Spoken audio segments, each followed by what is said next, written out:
A Course in Miracles, Questions and Answers. What prevents entering God's presence? Based on A Course in Miracles teachings. Meditation context. Keeping your attention on or in your body will keep you in the present moment. All guilt, regret, resentment, and anger is based on the past. All worry, anxiety, and fear is centered on some point in the future. In the present moment, none of that fear-based negativity exists.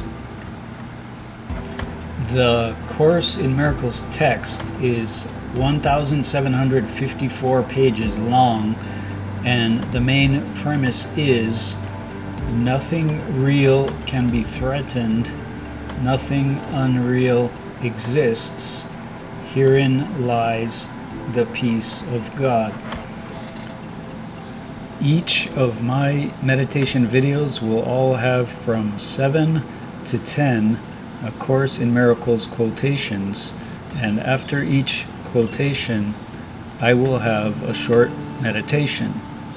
Here is the first Course in Miracles quotation. Quotation: You have built your whole insane belief system because you think you would be helpless in God's presence. A Course in Miracles.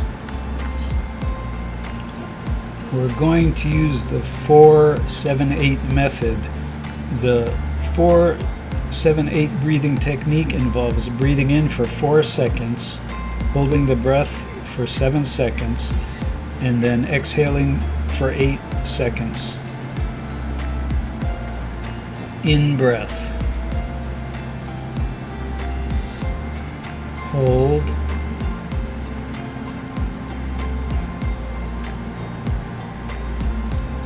Out breath.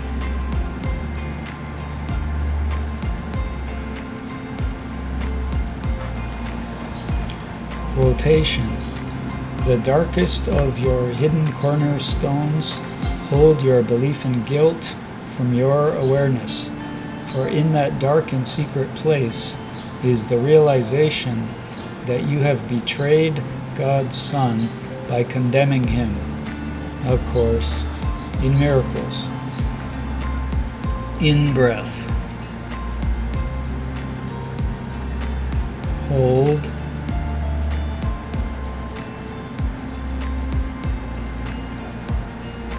Out breath.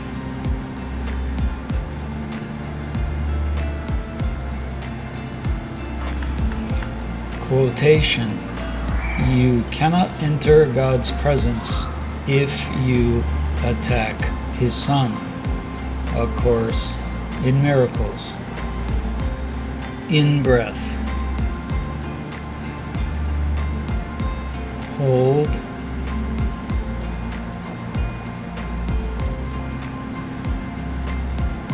Out breath.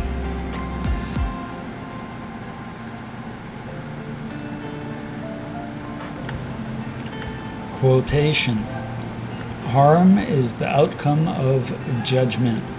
It is the dishonest act that follows a dishonest thought. It is a verdict of guilt upon a brother, and therefore on oneself. It is the end of peace and the denial of learning. It demonstrates the absence of God's curriculum and its replacement by insanity. A Course in Miracles. In breath. Hold.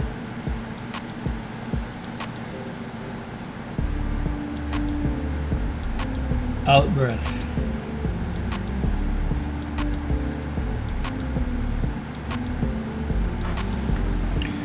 Quotation: If you did not feel guilty, you could not attack, for condemnation is the root of attack. It is the judgment of one mind by another as unworthy of love and deserving of punishment. Of course, in miracles. In-breath. Hold.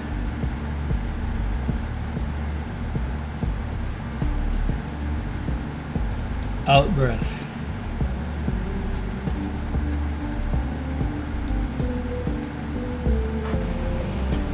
Quotation.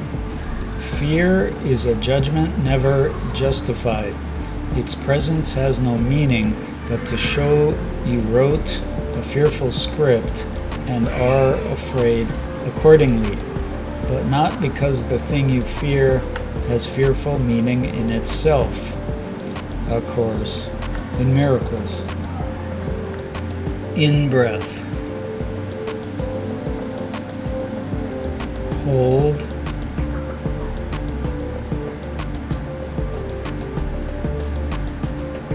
Out-breath.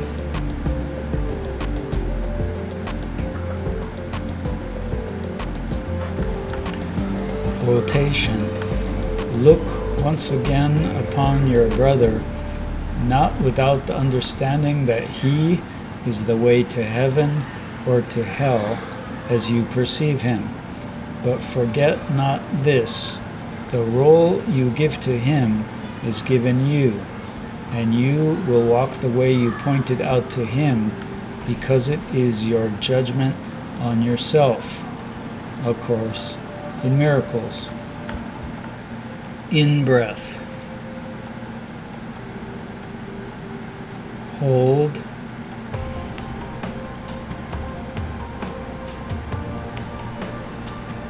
Out-breath.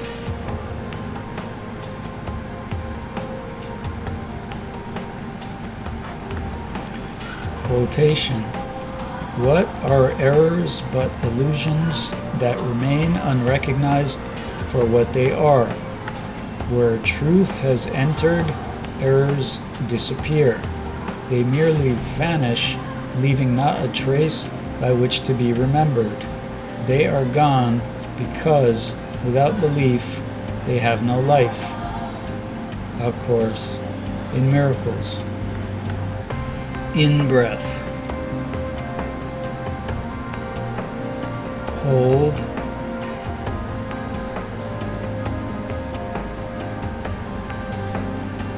Out-breath.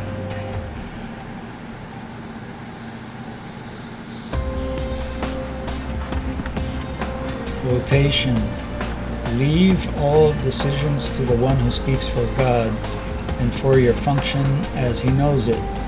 So will he teach you to remove the awful burden you have laid upon yourself by loving not the Son of God and trying to teach him guilt instead of love. Of course, in miracles. In-breath. Hold.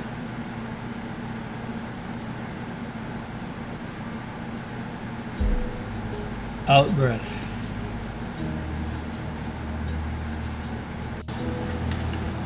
The question posed in this video given at the beginning of this meditation was, what prevents entering God's presence?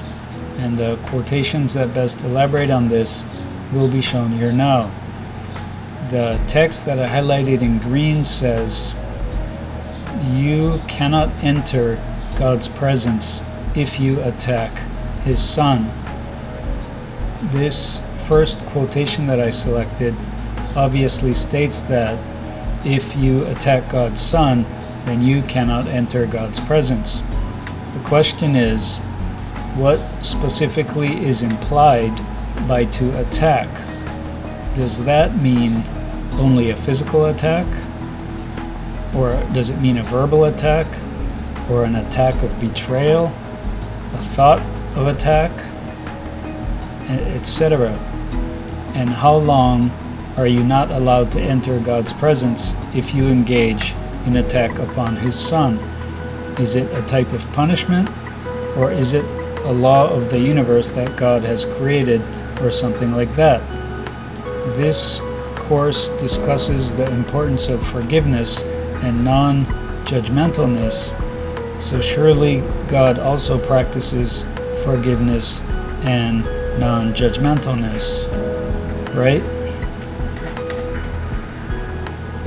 The quotation posed in this video, given at the beginning of this meditation, was, "What prevents entering God's presence?" And the text that I highlighted in green says, "Look once again upon your brother, not without the understanding that he is the way to heaven or to hell as you perceive him. But forget not this, the role you give to him is given you."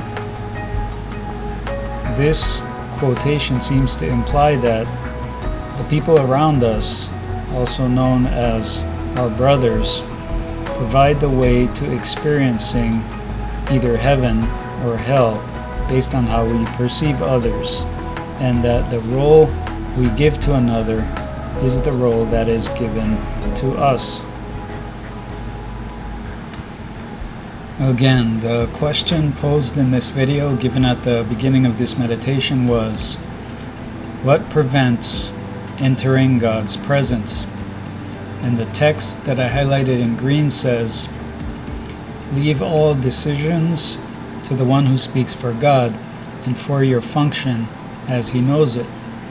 So will he teach you to remove the awful burden you have laid upon yourself by loving not the Son of God and trying to teach him guilt instead of love." Now this final quotation that I have selected here appears to imply that we can be taught how to remove what is said to be the awful burden that we have imposed upon ourselves by choosing not to love others if we leave all decisions to the one who speaks for God, which I would assume is either the Holy Spirit or Jesus Christ.